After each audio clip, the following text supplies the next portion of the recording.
Good. So now we have actually learned a little bit about the different, at least the volumetric part of a black oil table or the black oil PVT properties that relate surface volume to reservoir volumes. In addition to that, in a PVT table, we also have, which you'll see here on this in this cartoon, the viscosity of the liquid phase and the viscosity of the gas phase. And if you take all these different properties that we just talked about together with the viscosity, so we get what's called a complete black oil table.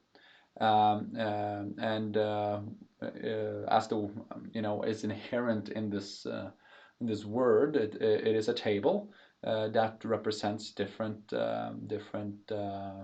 black oil PVT properties versus pressure, and nothing else than that.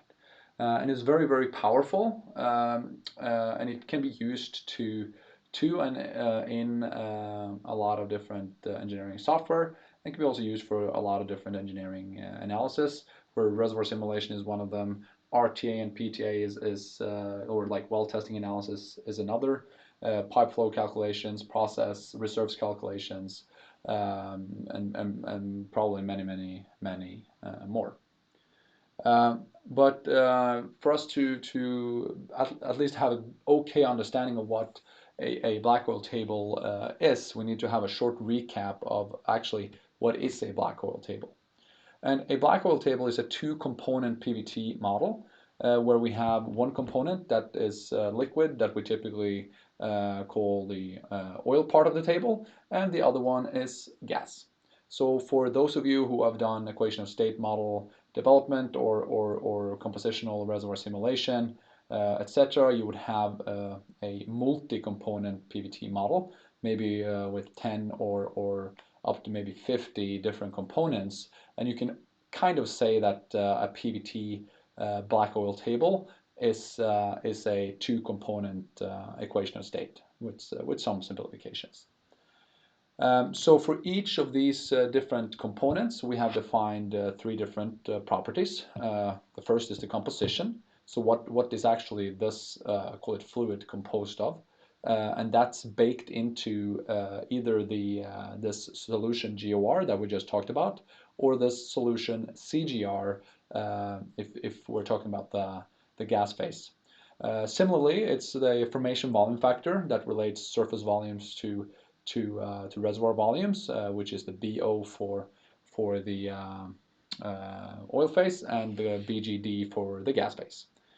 And last but very, very important, especially for reservoir simulation purposes, pipe flow calculations, etc., is the viscosity, where we have a viscosity for the oil phase and a viscosity for the gas phase. Important to notice is that we assume that surface oil and gas densities are assumed to be constant in a black oil table.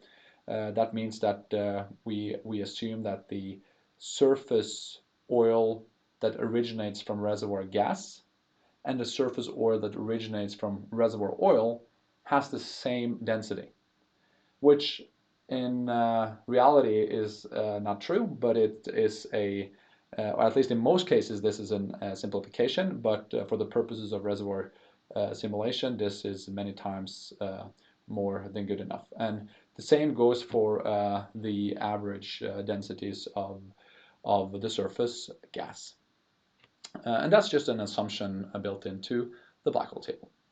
Another inherent assumption in the black hole tables is that you assume that all the or that the surface process is constant, so that the number of separator trains and the pressure and temperature of each of those separators are the same, or if there's any other complex process. And this is also a simplification because first of all, we know that surface processes they change through time. Maybe you can also change surface process setup. But also we know that at least many places, separator conditions, for instance, can change substantially throughout maybe a year, following the seasons, etc. But also important to notice on this point is that these PVT properties even though all the assumptions are the same, you'll get different PVT properties depending on what surface process you're using. And that's at least for people who are new to PVT. It can be a little bit hard or take a little bit time to grasp this fact that actually PVT properties, so everything except from viscosities, are dependent on the number of separator stages you essentially expose these compositions that flow from the reservoir to cells. And that's also the reason actually why we do, for instance, separator optimization, finding the optimum temperature and pressure to optimize the what's called the liquid yield essentially on surface. The last and very important call it assumption in the black hole table is that the reservoir temperature is assumed to be constant. Before we go in and actually we'll go and generate a few black hole tables, it can be good to get a little bit of an historic overview of different types of black oil tables and models. And before 1980, where this traditional black oil table was introduced, we actually didn't care about this solution CGR value, so the little RS or large RV in Eclipse. So what does that mean? Well, that means that all the gas that was free to flow within the reservoir will remain a gas phase when we get to the surface. But as we learned very quickly, not accounting for potential condensate in solution can change project economics by orders of magnitude, because of a lot of the value that we typically produce is within the liquid phase. And that was why we improved upon this model and kind of converged to a model that's better and recommended by us and everybody else, I think, in the PVT domain space, which is the so-called modified black oil table, which includes the effect or includes the assumption that a reservoir gas can actually, which is what's realistic, contain condensate in solution that, when brought to surface, actually condenses out and becomes a liquid phase that we can sell and make money out of. Remembering back to university when Curtis, my boss, Curtis Whitson, he always made us calculate how much is the difference in terms of value if you can get a butane molecule to be sold as an oil versus a liquid. And this is always depending on what the price of oil and liquid is, or oil and gas is. But many times you've got to a number typically between 15 to 20x of a difference, which is substantial. Yeah, and for all these different saturated points, and a saturated point, that was what we talked about earlier, is the points below the saturation pressure. We'll also have the so-called undesaturated properties also generated typically in any black hole table that you provide to a simulator. Then it was also introduced what we call extrapolated black hole tables somewhat later. These numbers are very approximate, but it's more to highlight the trends, I guess.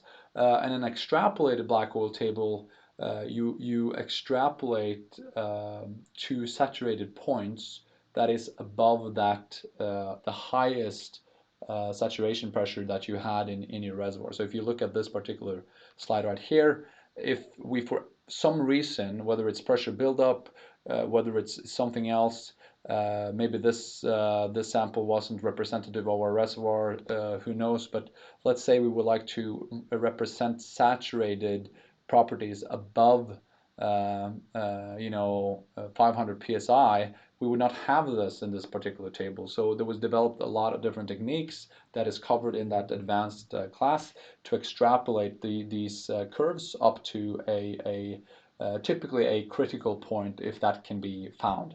And that's also what we do in Whitson PVT. Good. So now we've learned about all these different reservoir volumes, and both on the reservoir oil and reservoir gas side. They can be brought to surface and result in from the top going to the bottom, a surface gas volume originating from reservoir gas, a surface oil volume originating from reservoir gas, or a reservoir. Yeah, this should actually be the opposite, I see, but the point is still there. And here we have the reservoir gas on surface originating from reservoir oil to the surface oil originating from the reservoir oil. This defines our different PVT properties that we discussed earlier that makes up our black oil table. And these properties are process dependent, sometimes very, very process dependent, sometimes less process dependent. And then we also have these viscosities, which is process independent.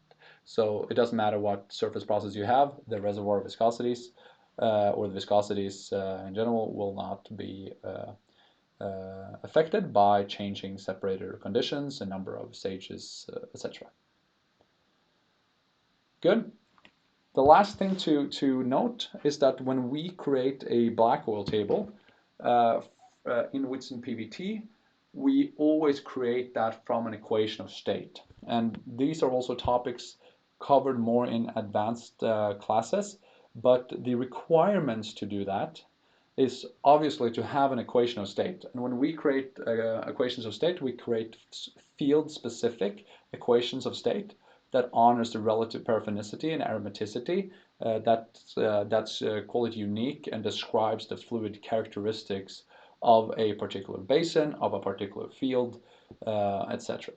So we recommend always to use the most detailed equation of state. Most times we include all the non-hydrocarbons, maybe the isomers up to C10 and single carbon numbers up to C36 to create a black oil table.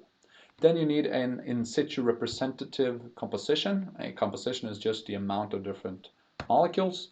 And you need to pick one reservoir depletion process, which is just a PVT experiment that you simulate. And we, in Whitson PVT, we always use CCE. That's the way the program works. But both CCE and CVD are in general more accurate in representing a real depletion of a reservoir fluid than DLE. And this difference becomes more apparent at higher GORs. And in general, we do not recommend to use a DLE experiment. Then the last thing we need is a surface process, and that's typically a multi-stage separator train. And you'll see that once we'll start to add wells and start to create black oil tables in Whitson PVT, that we essentially need some information to create the composition, and then we need some surface process conditions, and then we can create our table with a click of a button. Excellent.